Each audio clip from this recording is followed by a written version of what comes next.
All right. Welcome, everyone, to the Dragoon's Lair podcast. I am the Blue Dragoon himself, Daniel the Dragon, and with me once again is the incomparable family man himself, James Haynes. Let's see what comes behind the sphere now, because I will tell you this.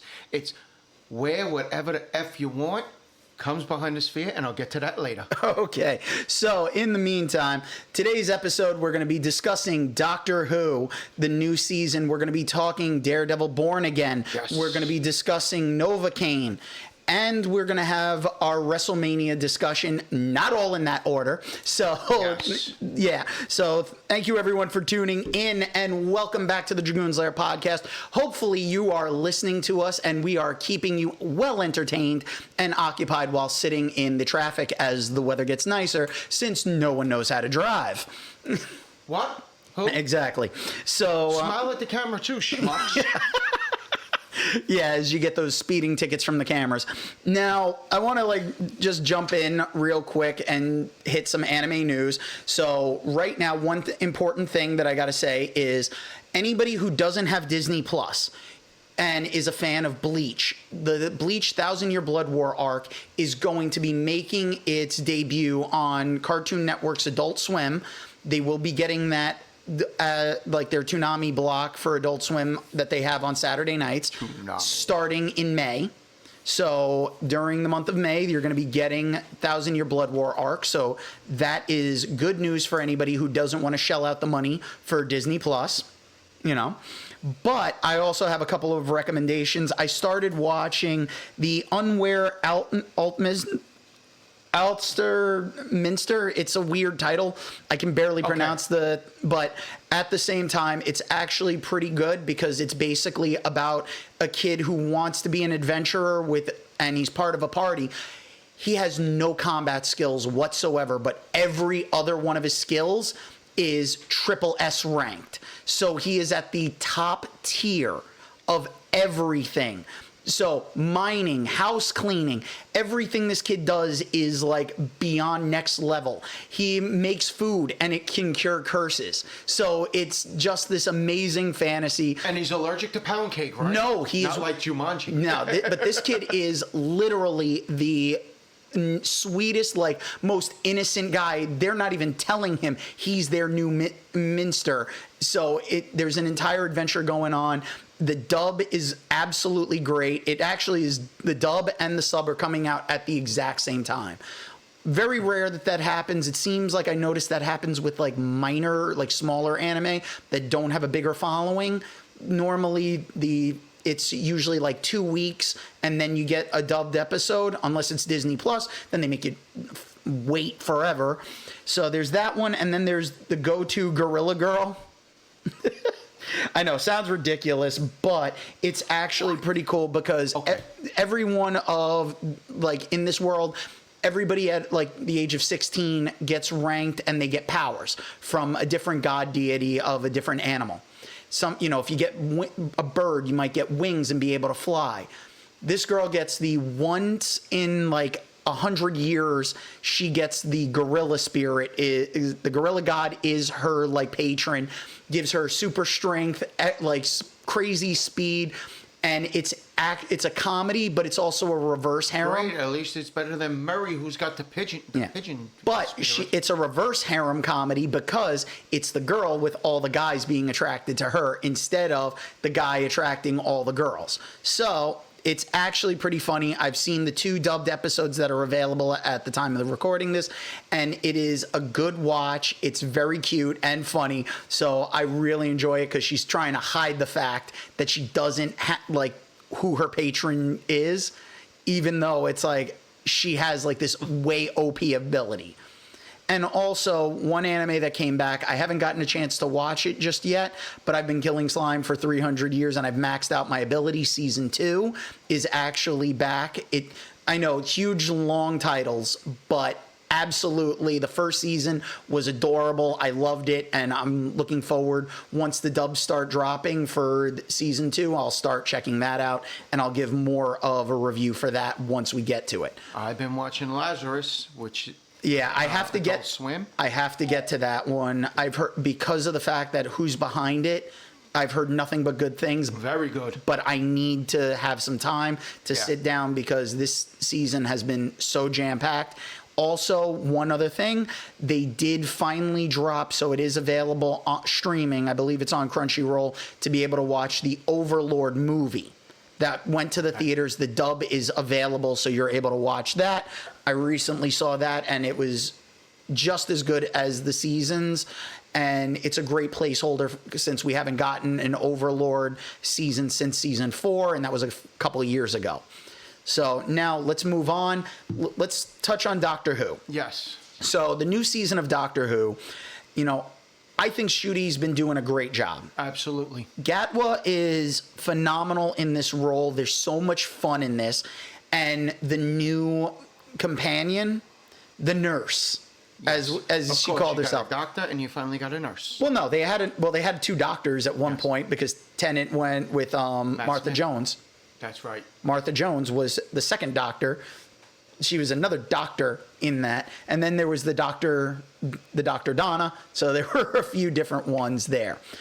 But this new season has been playing off on some fun things, you know, naming a star, and it actually becomes A planet. it's a planet that has the name that, which is a little weird that it's like named on Earth, but the people there are looking for their leader, their king or queen, and they were named from Earth. And not only that, they're the robots that are occupying the planet. Yeah, it's robots and people, but they're not humans. They're human offshoots because it seems there's an issue this season and there is no Earth. So they're trying to get back, and humanity's kind of been like missing. Now, I love the Toon episode where they go into the film. Yeah. Very meta for the second episode, where now you're going, and because we're trying not to give too many spoilers for this one, as River Song would say, spoilers. But no, so this one is like he's facing one of the other gods of the pantheon that they started off with in the previous season, and also the specials with Tennant coming back as the 14th Doctor. So even though the timeline is so wibbly wobbly, it's hard to tell which number which Doctor really is. But this one, the cartoon stuff, the animation was great. That was beautiful. When they started mixing it in and it's coming into the real world and the CG, like it was like I love the effects. They're really putting the money behind these effects, and you can tell since the 2005 reboot, it's actually gotten so much better. And not only that, did you notice the year of the movie theater? Oh, yeah. Gesundheit. No, Delayed sneeze. yeah. Got you right before you did it. Thank you. But no, so it was very interesting because they kept it in a time during segregation. Mm-hmm. And I do like the fact that they went very meta by having him interact with fans of the Doctor Who franchise. And of course, everyone loved what episode? Don't Blink. Yes. So, you know, a Weeping Angels episode, absolutely amazing episode from David Tennant's time. And then this latest episode of episode 3 at the time of recording this, because when we're recording this, like there's going to be another episode by the time this one comes out. On Saturday. Yeah. But episode 3. Now, one of the interesting things with this one was it was a nice callback to the David Tennant era. Yeah. I at first thought it was going to be the Pit, because of the way they had the giant hole in the planet, and it ended up being the mirror planet covered with diamonds, where the Tennant was dealing with the creature that was basically mimicking him. This was absolutely amazing of having that callback of a different Doctor showing up on the planet, and now it's so much later on in the planet's timeline, and we're seeing the results of things that have happened later, which I think was a brilliant move by them having this involved. So what have you thought of the season so far, Jimmy? I think it's let me tell you, the way that they've been drawing this out and everything with the Doctor and the nurse and how they had to bring her in, and he's looking for her, and then he becomes a citizen of the planet. Then there's like all over the place. That it's just amazing, interesting. I mean, it made me laugh that they brought it back, like you said, to Tennant. it's impressing me how they're like, what are you? Who are you? I was like, what? You're not human? Yeah. The bi-generation thing has given us a whole new look on what to do with the Doctor, because technically Tennant's Doctor's still out there. Yeah. And we have not addressed that at all. So, and a fun little thing is that they are bringing back Ruby Sunday in the upcoming episode. Yes. So, as we're recording this, there are 3 episodes for the season. Episode 4 is about to come out, and we'll have the return of Ruby Sunday. And still a cool name for a character, Ruby Sunday. Yeah. So absolutely great. So far, I'm loving this. I really wish that the fan base and people weren't so harsh on this, but the season's been going really well. I'm tired of people blaming and claiming that it's woke. It's like, it's an educational show. There's going to be times in history where they have to address certain things, and you can use the sci-fi elements to throw that into the same thing from the past. So there's nothing wrong with any of the stuff that we're seeing. They don't even remember when Jodie Whittaker had to address the subject of Rosa Parks. Oh, yeah. Hello? Exactly. So, but, they were complaining because of Jodie Whittaker, it was a woman who was the Doctor. Then again, but yet they had no problem when the Master became Missy. Figure this one out, Even though I will say one of my favorite things was I get a text message the day that Matt Smith, his run ended, and they introduced Capaldi, and one of my best friends from high school, she goes and she sends me a text message, the Doctor looks like a kid toucher. I laughed so hard seeing that message, and then I had to tell her, I'm like, remember, the Doctor was Matt Smith's Doctor was about to take a young Amy Pond, who was still a preteen, basically, to take her with him traveling through time and space. So he has a thing. So it's a little weird, but he came back. He didn't do the wrong thing. He did the right thing. So that's the benefit. But still, it's one of those situations where you're like, what the hell is going on? So now let's get to WrestleMania, because WrestleMania covers, let's put it this way, folks. If you didn't see it, please see it. If you didn't see the Hall of Fame, please see the Hall of Fame. And I will say there will be a lot of spoilers. Sorry, Charlie, you've had time. Yeah. You've been warned. Listen, at this point, if you haven't seen it, there's been plenty of recaps. We're not spoiling anything. Nope. Not for WrestleMania. No. And if you're upset still with the results from WrestleMania, you can email us at dragoonslairpodcast@gmail.com. That's all one word. Dragoon is spelled with 2 O's. That's dragoonslairpodcast@gmail.com. And remember, folks, if you're going to complain to us about WrestleMania, remember, we are not affiliated with WWE in whatsoever. Or AEW. Exactly. Or TNA. Yeah. So we have no control over anything that goes on. We're just expressing our opinions. And as far as I'm concerned, I'm going to say this right now. I'm perfectly fine with the fact that Cena won. I was ecstatic that he won. I didn't give a crap about Travis Scott, and I don't care that The Rock wasn't there. You know what? I think The Rock not being there was a benefit, and I'm going to say this now because it would have taken away from Cena's heel turn. I believe because they have time to come back. I'll take you on that, but we'll get to that point when we get to that, because that is the last counterpoint on the. But I had to express that because that was a sore spot of contention for a lot of people. A lot of people, because a lot of people are right, and I mean that I was even going to touch on that because he told McAfee he had to take a step back. He saw this was doing well and didn't need to be there. Not for nothing. If you're the mad scientist, if you're the scientist that created everything, you should be there to see the progress of your report, in a way. If you're the GM and manager of a sports team, you should be there to see how the team is progressing and what you needed to do. Well, The Rock was too busy with his new movie that's coming out where he's a UFC fighter.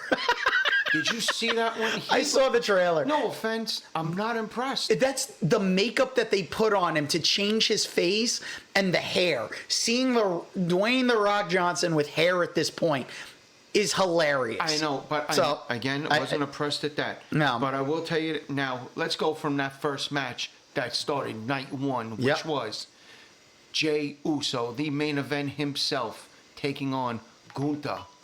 Now, I'm Walter. gonna tell you right now, I love the fact that Jey Uso was able to make Gunther tap out by putting him in a sleeper hold. Yes. He had him locked down, did the same thing that Gunther does, changed up his routine, changed up the game. It showed a new side of main event Jey Uso.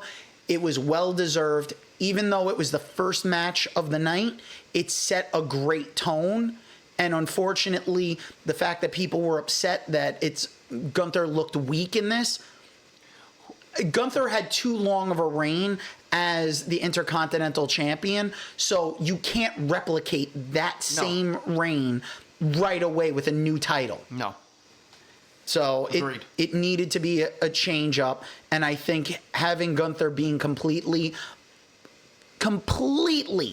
taken aback and ending up tapping out because he wasn't expecting Jey Uso to use his own moves against him. He's what, the 5th champion, Jey Uso, of this title, if you look at it? Pretty much, because it started with Seth Rollins, and he had it for a good time. Went to Drew. Drew dropped it. Real quick, 5 minutes. Yep. And then you had Damian Priest, and then Priest had it for maybe a couple of months. Yep. And then Gunther. And Gunther had it for a good amount of time. Hey, No, they're building up the prestige of this new title. And now it looks like for Backlash, he's going to face, him. Yeah, this is not a match, and if anyone from WWE is even seeing this or hearing this, I hate the fact that you are wasting Jey Uso to use Logan Paul. Logan Paul is boring as shit on the mic. He's my bathroom break. The way they used to say the old Divas matches were the bathroom break matches. No, Logan Paul's matches are the bathroom breaks. And I feel really bad for AJ Styles for having to have a match with him at WrestleMania. Granted, AJ did pull a good match on that, but AJ can pull a good match if he would have gone into that match and fought a body pillow. He would have still put on a 5-star match compared to this shit, and I just can't with that kid. I mean, then we also have Jade Cargill versus Naomi. And I'm going to tell you this, that match was explosive. Oh, that was a good match. I think how they opened it with her with the outside. Oh, it's nice and sun. Wait a minute. Yeah. There's a storm coming, and then she comes out, which was good. Jade Cargill always looks absolutely amazing. You know, she doesn't have a ton of time in the ring, but this is her time to finally shine outside of being a tag team champion. I think this was a great move, and I kind of wish Naomi would have taken it a little bit because it seems too quick to end the rivalry. And we saw later on, Raw, the rivalry's not over. It's not over. No. And it developed with someone else with another rivalry. Yeah. We'll get to. Now we also have, that night was Tiffany Stratton versus Charlotte.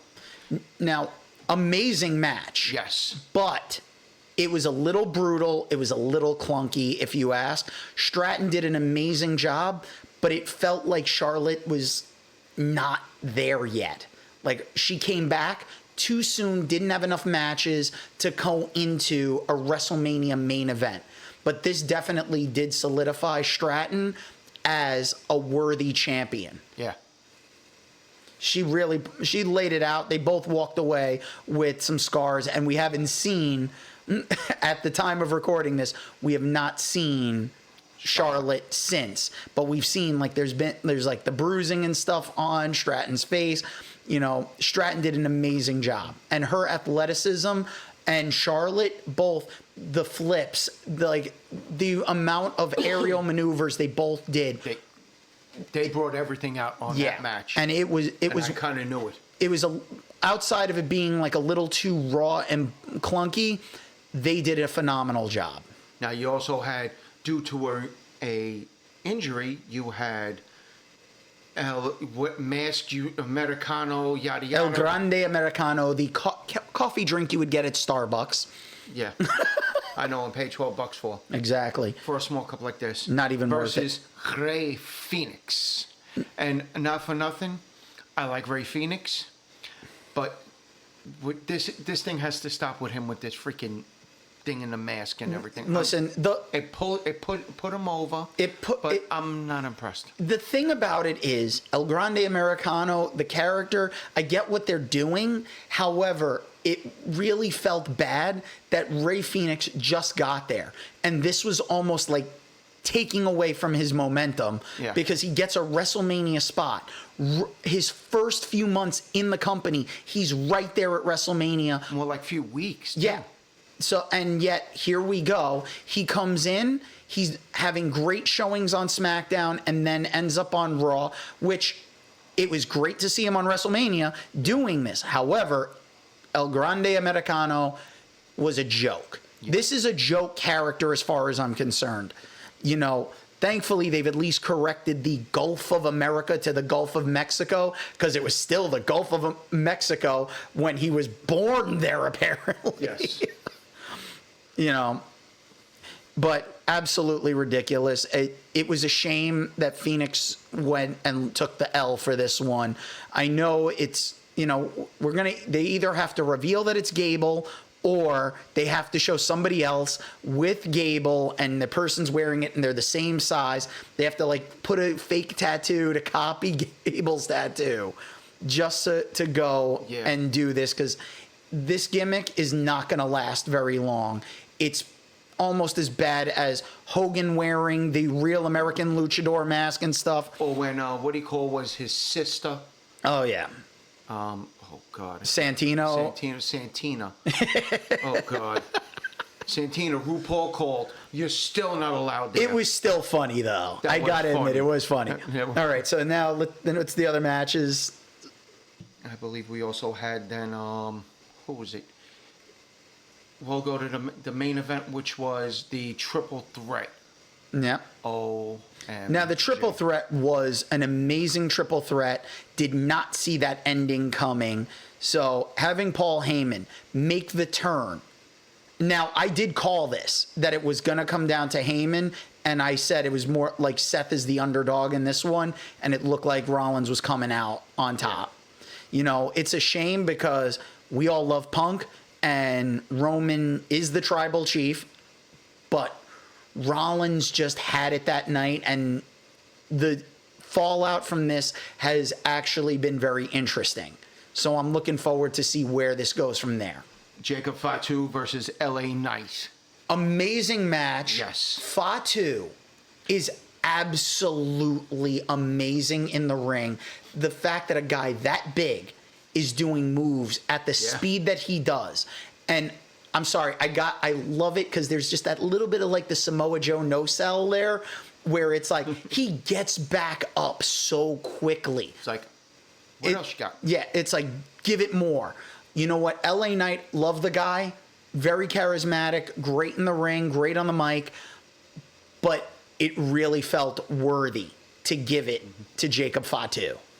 And finally, for night one, the New Day wins the tag titles over the War Raiders. Now, see, I was upset that the War Raiders didn't take it, but at the same time, the way that they took it, that the New Day got the titles and ran like thieves in the night. Yep. It felt right for some reason. Yeah. Even though you don't want to root for them right now because they're not your boys, the New Day. They're the New Day. Like it. The funny thing is, though, there is an anime tie-in. If most people haven't noticed, Xavier Woods got a tattoo of an M on like his chest by his shoulder, and that's the same. The style of that M is the Majin symbol from that they used in Dragon Ball Z during the Majin Buu saga. And the sorcerer family of Bibbidi and Bobbidi. So Bobbidi went and he was using that to power up like some of his fighters, and it was the same symbol that was on Majin Buu's like belt and everything. So and it was the evil symbol that brought out the darkness in them. And you saw Kofi at one point, he's wearing the chain, has the Majin M, so there is an anime element there to it. They've come out before dressed up as Saiyans at WrestleMania, wearing like the Saiyan armor when they still were with Big E. So they've done like a lot of anime stuff. And a lot of people are waiting for Big E to do something.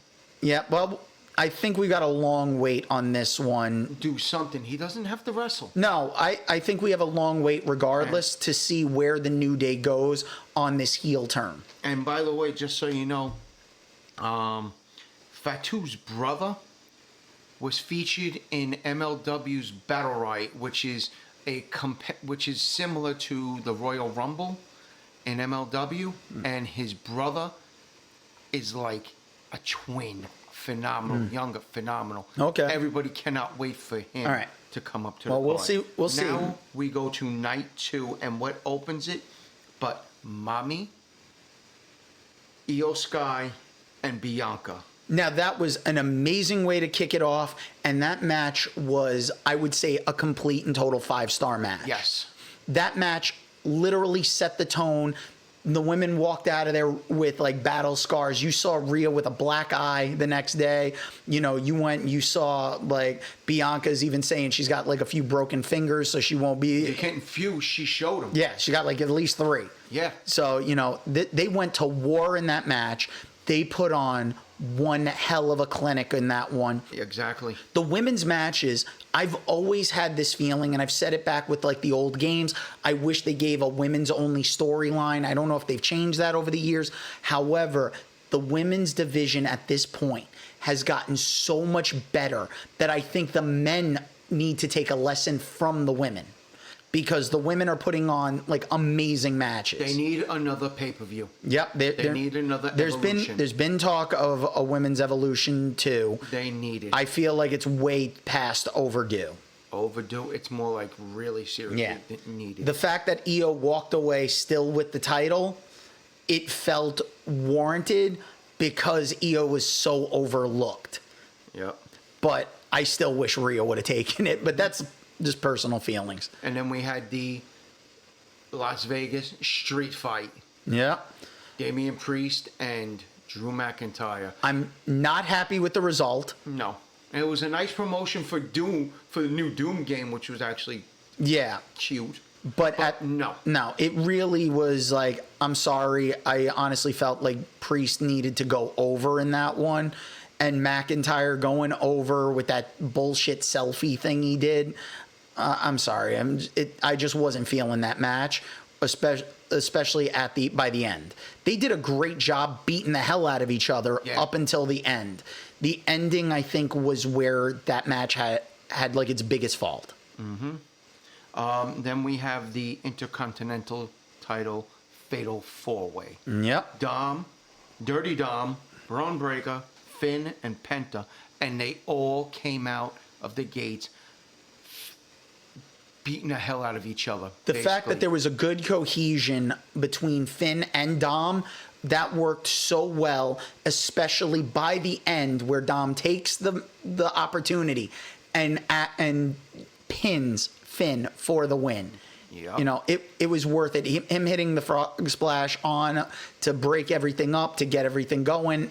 You know, Dom was the guy no one wanted to listen to. They booed the hell out of him. All of a sudden, he's not getting the booed reactions anymore. Yeah. People are finally starting to embrace Dominic Mysterio. And I mean, he puts his father down, but down the line, the kid's got talent. He got talent. He's finally showing it. He's got talent. From the little kid, blonde-haired kid that used to come out. I hate to say it. He pretty much is like a 20-something-year veteran at this point. Yeah. Because of being in there back in the day with Eddie and Ray. It's WWE, Lucha Underground, go in there. He's got his licks. Then we're going to have, we're just going to say, that's it. AJ Styles and Mr. whatever his name is there. Logan Paul, Jake Paul. The unfortunate bullshit match Peter of the Cadbury night. And Paul, Peter Paul. It was the bullshit match of the night. That was the bathroom match of the night. You know, I'm watching it. I had to get up. I walked away. I had a bad feeling when I came back and I saw like, oh, here comes the Nux again. I'm like, this is ridiculous. But seeing Karrion Kross come out, yeah, that was okay, good. We need to see more from Karrion Kross. I have loved what he's been doing lately. We'll get to that after we're done here. And we spoke about the John Cena, Cody Rhodes, and how Travis Scott came out. You want to know something, though? People can bitch and complain all they want. It worked for the gimmick. He got his ass kicked by Cody. Cody did the job to get Cena over and become a GOAT. And not for nothing, people don't understand. Flair took the 80s and the 90s to get 16. Yep.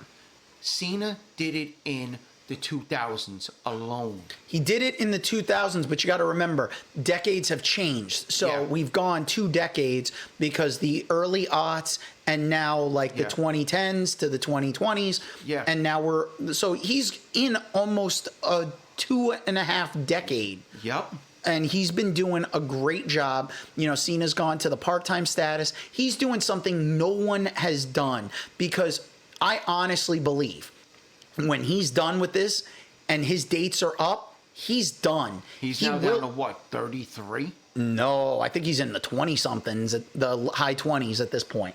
But he is... Yeah, give or take. He is at a point where you've got everything happening.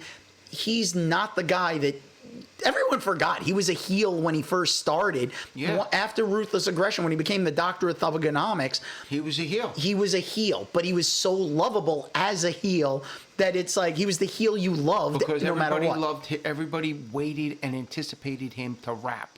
Yeah, they wanted to know what he was going to say, how he was going to embarrass somebody. And also, every city, he would come out in some kind of good sports regalia. Yeah, he came out with the teams, you know, whether he was insulting the teams or he was pro the teams. He did a great job back then. He has been and earned his spot, and he's earned everything he's got so far. Now, the final thing we will touch, if you notice, excuse me. Before I get to that one, now, there was the women's tag title match. Yep. Valkyria had to go get 24 hours to get a tag partner because Bayley was hurt. So all of a sudden everybody's waiting, like, who did she get? Nobody thought like maybe there was going to be Mommy coming out and everything. A lot of people had other odds of who was going to come out. People were hoping for Alexa Bliss. Yep.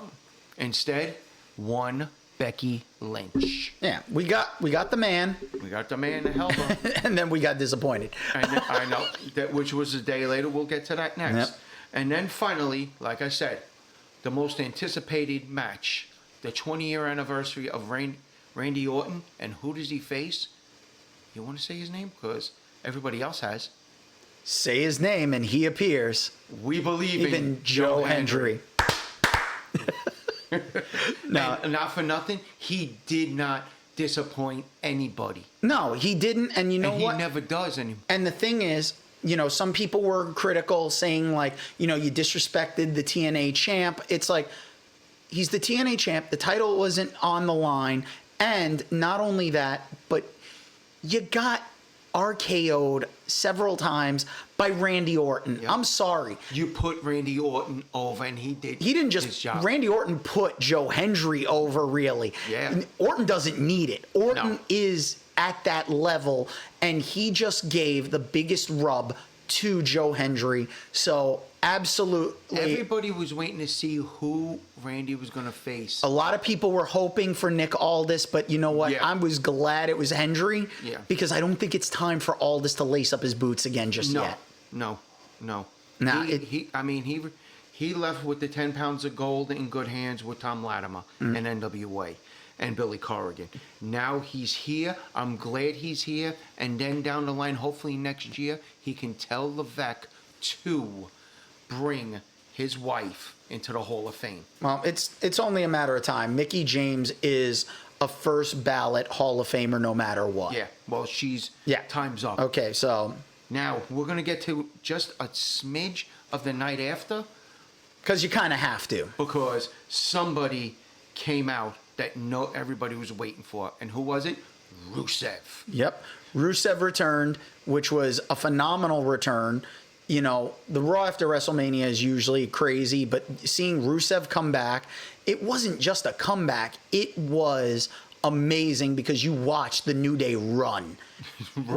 And Alpha Academy didn't realize it was, you don't want to go up against Rusev. No. He was a beast before. He's coming back even better than he was. Yep. So I got to give him a lot of credit. Like Rusev, He looked phenomenal. He looked amazing. Yeah. So, and not only that, but I mean, there was a lot of stuff that went on. You know, you had Roxanne Perez and Julia coming up because we had a dream match and they interfered in a dream match. Yes. Io Sky versus Stephanie Vaquer. Like, I'm sorry, Stephanie Vaquer is amazing. I appreciate that she said, they asked her, where do you want to go? And she said, I want to go to NXT. Yeah, she realized she wanted to work on her English, and I think that was a great idea to help her get her promo stuff in English up and running, because a lot of the Hispanic stars that, you know, they've gotten over in like in the lucha field and everything down in like Mexico and everywhere else, their English is a little bit of a problem. It's the same thing where when you have Asuka, Io Sky, Kairi Sane, like they speak English, but at the same time, even Nakamura. Yeah, it's the guys are doing it, like the women are doing it. It's not their native language, so I get it. It gives a great like flair for the world and global audience, but at the same time, you have to start putting subtitles down for everything. Yeah. So the promos have to already be there, so they know how like to drop the subtitles in. If they don't know them and they're just saying stuff, you're not going to know what it is unless they're going to sit there and do something like that Rey Mysterio will do, where start speaking in Spanish and then say it again in English. Yeah.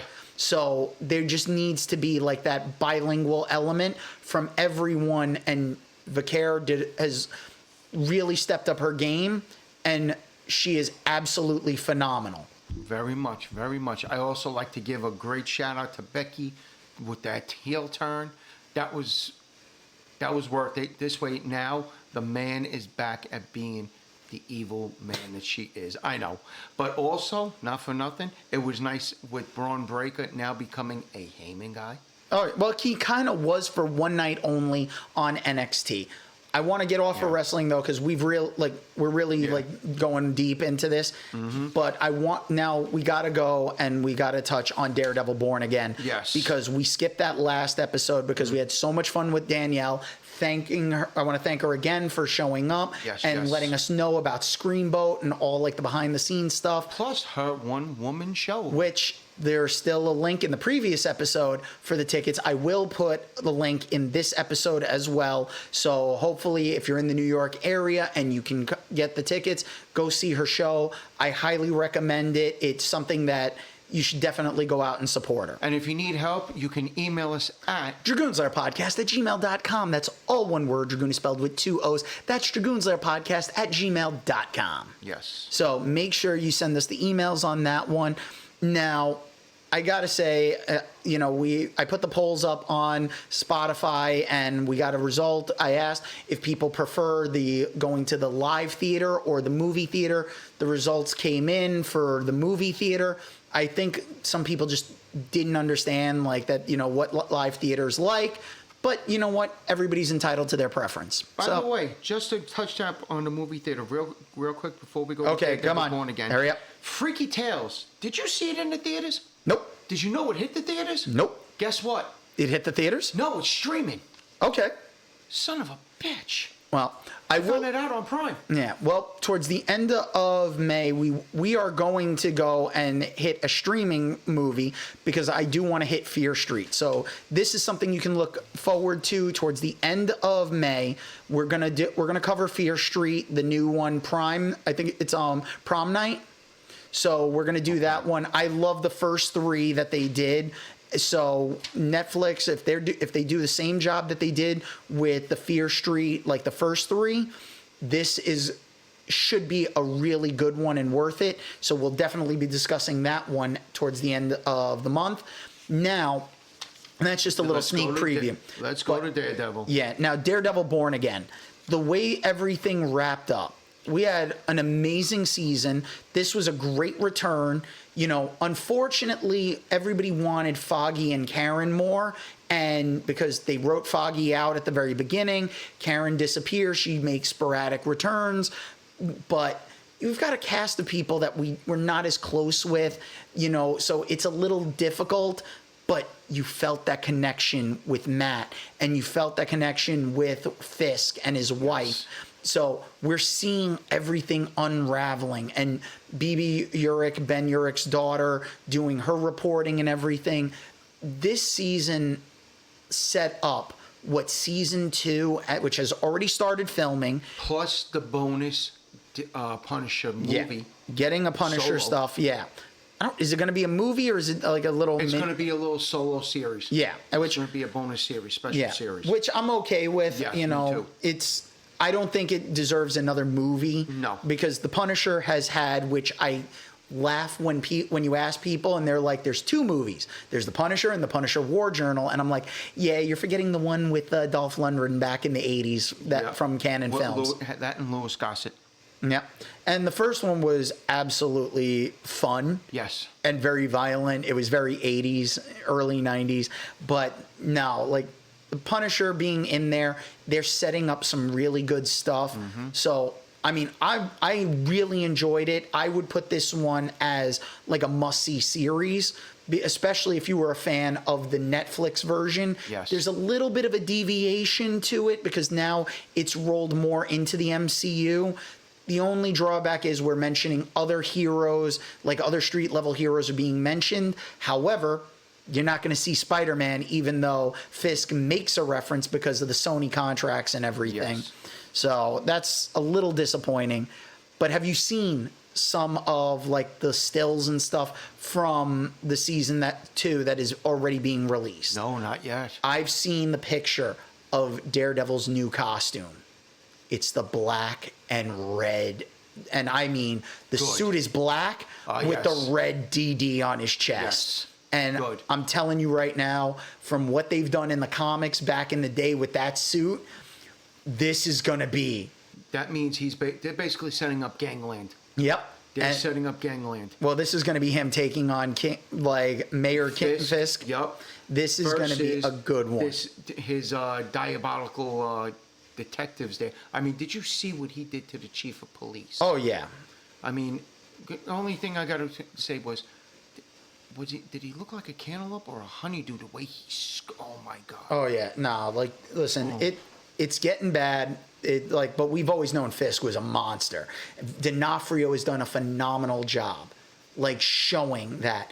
In him crushing his head with his bare hands really gave me that sense of like what he did back in the first season on Netflix, where he was slamming the head in the door, like crushing the guy's head. He had the Kevlar on then. Yeah. It doesn't look like he's wearing his Kevlar. Yeah, he's not wearing the older suit because now he's the mayor. So he has plenty of protection, and he's got his own police task force against the vigilantes. Yeah. This is going to be an epic season going into season 2. I am so happy with what they've done, and I'm glad that by the end of the season, Karen came back. So I can't wait to see where they go with the next one. Jimmy, you I don't know if you agree or not. Oh, you kidding? Absolutely. Yeah. I'd rather watch this half the time than half the MCU. Yeah, like the series have been so much better. I honestly think, and this is a blatant opinion, you know, I'm like, you can take it as a grain of salt or whatever. I honestly feel like a lot of the characters need to go more into a series and be brought into a movie later, like they did with Miss Marvel, having her go and having Kamala Khan then come into the Marvels. I would love to see her come into Daredevil as a cameo. I don't think it's time, because you know what? I think they need to get the Defenders back together first, because this is street level. I think that's how they might get her. And also, Kamala Khan is also a character as Miss Marvel. She's way too overpowered. She would put them all to shame, and she is a Jersey City girl, not a New York like fire boroughs. Yeah, she's basically his backup yeah. in a way. Well, you know, she's also an Avenger at some point, so you know. I mean, she's that in the comics, she's a champion. Well, we're also going to see what happens because you know she's technically a mutant, and they made her an Inhuman in the comics just to get rid of the mutants while Fox owned it. Now they own the mutants again, so congratulations. She's going to be back to being what she was originally intended to be, another mutant. Now, moving on, we got to hit Novacaine. Yes. Now, this movie, it's available for rental on Amazon Prime. I love Jack Quaid. Jack Quaid, you know, I didn't see him in a bunch of stuff before The Boys. And since The Boys, he's put out a bunch of movies. He's getting his name out more and more. Considering the fact that he is a Nepo baby, but he's kind of earned it. He's proven he can handle like these roles. He's basically on his own. He's besides being Dennis Quaid's son. And Meg Ryan. Ryan's. So yeah, but he's also he used the names to get his foot in the door. But he's doing very good. Yeah, he's doing a great job. Loved him in Scream. The Boys absolutely phenomenal as Huey, and now it's like he's getting more and more movie roles. Nathan Cain. Yeah, Novacaine was great because of the fact that I was not expecting it to be as violent as it was. I wasn't expecting the twist that it did, but I did enjoy what she did to that punk ass bully at the bar for him. Oh yeah, she's like. By the way, yeah. Yeah. Oh, he loves that bitch. Yeah, he loves this. It's like not realizing he can't taste the spiciness and like the flames burn this guy's mouth so bad. That was beautiful. Yeah. That was a good punch. Ghost pepper shots. Yes. Absolutely great. It was so great to see like somebody who starts off very rigid, very like he's very controlled because he has a disability that he needs to keep tabs because he could get hurt very easily and not even know it. He could feel his tongue. Yeah, thought he could bite off his own tongue and die from bleeding to death, not even realizing it. Yeah. Super careful with everything, and then the switch flips to save the girl that he's so interested in, head over heels with, over just one date. Yes. I mean, it was brutal. One date and he got laid. Yeah, but it was brutal. Like that, like the fights that he had in this, it was very reminiscent of like John Wick and Nobody, which there is a sequel to Nobody coming out, and it felt like it was in the right time because it came out. You know, underrated movie, Love Hurts with Ke Huy Quan. Yeah. That one was great in its own right. And then we got this, which falls in the same kind of genre of like guys going on the revenge tour and like absolutely worth it. Like I can't stop thinking about how cool it was because it gave me like some of the feels from the original like Toxic Avenger, the fight in the kitchen where, you know, they're using the boiling oil as like a weapon and everything. Burnt his hand to get the gun out of the boiling oil in the fryer. And it's like, he doesn't feel it, but the other guy did. Oh, God. Roscoe was, I mean, I was trying to figure out who this guy's going to be. Who's it going to be? Then turns out to be this, what do you call from Spider-Man. Yep. It's like, oh, my God. You couldn't recognize it from the voice? Oh, I got it from the voice and everything. Yeah. But the best thing was when they're like, I'm going to go on my date. I'm going to go F myself. Yeah. Oh, God. And he goes, yeah, I got a Harley. Yeah, okay. You got the 33rd generation of Harley, a.k.a. a Vespa. Yep. And that was the thing. There were so many great one-liners. So much fun was in this movie. And seeing Jack Quaid, like, taking that beating over and over again and still keep coming back, it was worth it. He still had all his teeth out of all of it. Yeah. Now, it's definitely worth a rental. Yes. Like, absolutely worth renting it on Prime. Buy it if you like to. It's very, very good. It's not overly long of a movie. No, an hour and 50 minutes. Yeah, it fit in a good timeline. The story will keep you going because of the action. the twists that are in there that we're not going to spoil because we do want you to see this. Now, there's only one other question. Is this a Christmas movie? No. Okay. Novacaine is not a Christmas movie. Yes, let us tell you that now. No. This Die is Hard, yes. Novacaine, no. not a Christmas movie. Thank you. But a fun movie nonetheless. Yes. It's a good action You understand ride. why I had to ask that? Oh yeah. Thank you. You know, there are Christmas references, but this isn't the same thing. It's not taking place at Christmas. No. You know, if it's one of those things where it's like, okay, you know, no, it is what it is, and Novacaine is just a fun ride. If you just want to turn your brain off, I highly recommend. Like, you just want a good action movie that you can turn your brain off. You don't need to think. Novacaine's that movie for you. Now, we're going to wind things down. We got enough time, so we're going to talk about Andor. Yes. Disney Plus has dropped Andor, and they're doing something a little different where normally you drop like 2 episodes, maybe 1.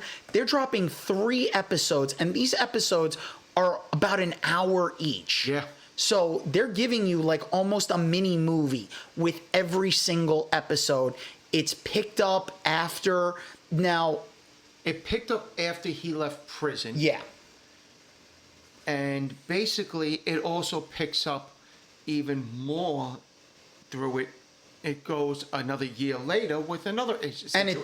And it's getting closer and closer to Rogue One, Yeah. which I think is a good thing, because having it go and get closer and closer to Rogue One, the series can't continue on for so long. Exactly. You need to have an endpoint with it, and seeing as how we're following characters that were involved in Rogue One, you know, it's going to be interesting to see if they start kind of bringing everyone, like some of these other characters in. I mean, they brought in Forrest Whitaker. Yep. They brought in Ben Mendelsohn. Yep. But what cracks me up is, I don't know if you agree with me or disagree with me or not. He goes and he steals that TIE Interceptor. That's not a TIE fighter. Nope. That's an Interceptor. And that, if you go through your movies, you don't see that till basically maybe the Empire Yep. And Jedi. I'm like, And just to be clear, Jimmy, now I want you to give everybody a quick explanation on the year that it's BBY, like, and they've shown like BBY4, BBY3 for anyone. BBY5. Yeah, anybody who is not familiar with why the year is considered BBY, can you tell them why? I believe it's Yoda. No, before Battle of Yavin. That's right. I honestly thought you had that one. Yeah. The Battle of Yavin is that turning point before, like, so that was where you figure that's where their timeline changes. For the prequels and everything is all BBY. Everything else is after the Battle of Yavin. Yeah. So just for little Star Wars thing, because we're getting ready for Star Wars Day, because May the 4th is soon upon us. Monday. Yep, the next day after this episode first drops. It's Sunday. The day that this drops will be Star Wars Day. Because It's also the New York Bike Tour, so No, because Cinco de Mayo, which is Monday, is the Met Gala. yep. So we've got a very busy like social calendar, even though we're not invited to the Met Gala, but oh well. Oh, we you know what? went there and taking pictures, but I don't need to spend that kind of money.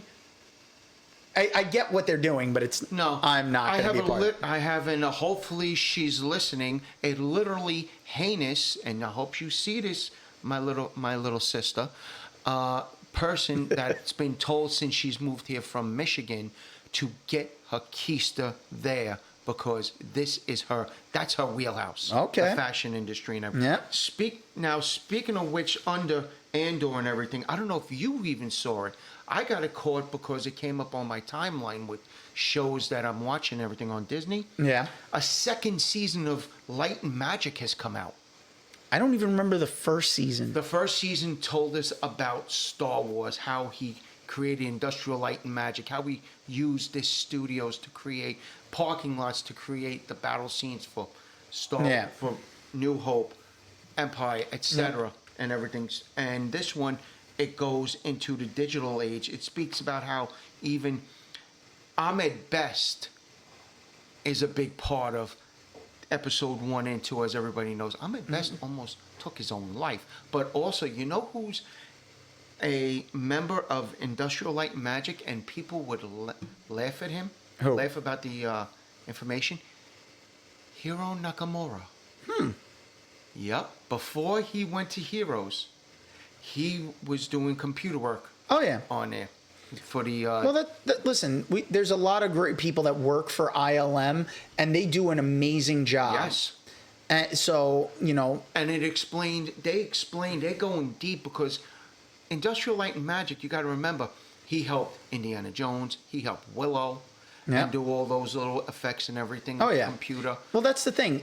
You figure, Lucas, you created ILM, so he had his own studio to be able to do all the effects and everything. The same way Peter Jackson then took inspiration and helped create Weta down in, what is it, New Zealand? Yes. So and also, if you remember, he is the godfather of Pixar. Yeah. And people aren't realizing that. But I watched the first 3 episodes so far, and it's impressive and everything. And I never knew that Ahmed Best himself, Jar Jar, was in Stomp. So that helped him out with all the martial arts and everything for Yoda. The battle scene in episode 2. Okay. Yeah. Yeah. So you're like, holy crap. Yup. Listen, there's a lot, like everybody behind the scenes has a lot of great talents. They utilized a lot of stuff. So I haven't watched Light and Magic. I don't know about season 2. You know, it's a matter of having the time to be able to watch it, you know, and being that this is releasing on Star Wars Day. So happy Star Wars Day, everybody. Yes. May the 4th be with you, and be prepared for the Revenge of the 6th. Because It is the way. Because Cinco de Mayo might actually put you in the ground if you do it wrong. Now, you know, we have a lot of fun with everything, and you can tell Jimmy and I love Star Wars. I've done the lightsaber experience at Disney. You've done your short Star Wars episode. Yep, did the fan film, which you can find on my YouTube channel, Blue Dragoon 13, where you can see the Lone Jedi Star Wars fan film. Very far down in my list. Do not expect wonders. It was a student film. It was style. Good, It's entertaining, but I will say, do not have your expectations for cinema masterpiece, mind you, but it's very short. We had a lot of fun making it, and it's something I'm proud of for what we did. Yes. Especially because I did the effects to have the lightsabers going, and that took a good amount of time for the fight sequence. So we did a lot of work with this, and it was more work than I expected, but Dave Geary, thank you very much for all you have taught us. Yep. And that's all we can say about that one. But absolutely, you know, had a blast doing it. And I want to thank everybody who was involved in that. You know, I'm not going to name you right now because, well, you need to leave us a comment and let us know that you're listening. And the best way to do that is you can leave a review on iTunes for the show. You can go and you can actually leave us comments and everything on the Spotify page. And you can go and make sure you sign up and you subscribe to the YouTube channel. Make sure you like the videos, subscribe, you know, share it with your friends to get everything out there so more people can discover it. And you can find some older videos that are on there. My rapid reviews and my Loot Crate unboxings from back in the day. Not the best quality, but, you know, could be fun. You know, gives you some stuff you can make fun of me with. So please feel free, take your pot shots at me that way. But check out the Star Wars fan film there, The Lone Jedi, on my YouTube channel, Blue Dragoon 13. You'll be able to leave comments, let me know what you think about it. And not only that, I don't know if it got hit with a copyright strike or not, but there is a music video that I did using Star Wars, and that was all before episode 3 came out. So there's that. You know, maybe the AMV anime music videos are still there, but you can also watch Comic Book Jones the movie, which I did with Mike. He wrote it, he directed it, and that movie, unfortunately, Comic Book Jones is no longer on Staten Island. It's no longer around anymore. Jonesy boy, shout out to you too. Yep. Hope you're doing well, man. Yep, and you can check out that movie that we shot. It's a little under an hour. It's on the YouTube channel, so you can check that out, and hopefully you guys enjoy that. And not only that, but you can listen to us every other week on iTunes, Spotify, iHeartRadio, Apple Podcast, and then YouTube 1 week later, where you can watch the video version, or you can watch the video version on Spotify if you just can't wait. So there's so many ways that you can go and watch and interact with the show, along with sending us an email at dragoonslairpodcast@gmail.com. That's all one word. Dragoon is spelled with 2 O's. That's dragoonslairpodcast@gmail.com. Now, make sure that you guys are liking, sharing, subscribing. We appreciate you guys. Every single time that you interact with us, it helps us out with the algorithms. I want to thank everybody who likes and is leaving any comments on the shorts, the reels, the TikTok videos. Make sure that you guys leave us comments and everything. I do my best to respond to just about every single one. And don't forget, you can also now check out the Dragoon's Lair official Instagram page. So that is available, where you can see all the shorts. The reels are all posted right there as soon as we can. They're on pretty much almost a daily schedule, so make sure you guys enjoy all the shorts. You let us know what you think and share the word with your friends. Now, Jimmy, want to tell everybody how they can get in touch with you? Absolutely, everyone. On Blue Sky, James 0925. On Snapchat, James SI0925, all lowercase. Instagram and Threads, James H. 4th. James Haynes the 4th on Facebook. TikTok is James0925. My shout outs, as always, to my bride Boob Tube Toys out in Freehold for great pops, and Michael Schwartz.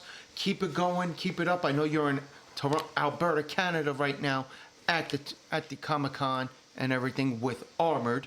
By the way, special shout out to Jess Daniels. She just did and re-premiered from the makers of What Not to Wear, Wear the F You Want, which is a fashion style show she did. She had to wait almost a year for this. And let me tell you something. My show, sister, God bless you. You did a great job. Please keep up and find it on Prime. Enjoy it, everyone. The first episode was great. Yep. And you can find me very easily, Blue Dragoon 13, on all my socials. That's Blue Sky, Instagram, Snapchat, which I use only really to promote the podcast.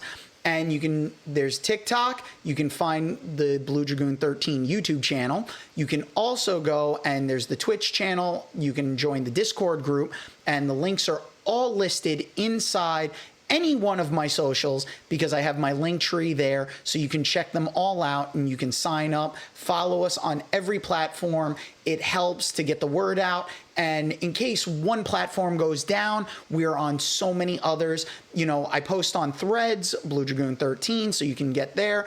I'm probably going to start posting some stuff on Skylight Social, and the stuff that I'm going to do on there is not really going to be related to the Dragoon's Lair podcast, but if you want to follow any of the weird stuff I'm going to do, or possibly political, if you even care what I have to say, It's follow Jimmy Kimmel. Yeah. Or you just, follow Jimmy, and he's over here. He's going to help you out. And don't forget, I'm on Tubi. We are family. All 10 episodes. Exactly. So make sure that, you like, you share, subscribe, do all the things, hit the buttons, and it helps us out with the algorithms and everything. So I want to thank everyone for tuning in. Thank you very much. I want to wish everyone a happy Star Wars Day. May the 4th be with you. And also with you. Unfortunately, the Catholic background there that I got far away from. What did it get buried with the Pope? Probably. My background, yeah, pretty much. And by the way, you will not find us at the conclave, so you know. We will have another episode before that. Oh, yeah, but we will definitely be back, and we are looking forward to seeing you guys on our next episode. Make sure that you reach out to us. Let us know if there's anything that you want to see and what you really want to hear us talk about. If you've got anything that you think would be an interesting topic that you want to hear us talk about, send us an email. Say it! Say it and leave us an email at dragoonslairpodcast@gmail.com. All one word, Dragoon is spelled with 2 O's. That's dragoonslairpodcast@gmail.com. Make sure that you reach out to us because we love hearing from you guys, and let us know what you think, because you're important to us the same way that we hope we're becoming important to you guys as a nice little distraction from the craziness of the everyday life that is the craziness that we're living in. Yeah. But also, the weather's getting nicer. Go outside, listen to us on some headphones while you touch some grass. Go ride a bike, have us in your ear. Just be careful and wear a helmet. Exactly. So safety first, folks. And, for some of you, wear a helmet some places else too. But with that being said, I want to thank everyone for listening to the Dragoon's Lair podcast. Thank you, Jimmy, for being here again. Always a pleasure, sir. And always please remind them of this very important message. And that is? You don't have to go home, but what? You can't stay here. Now get out. Peace. Later.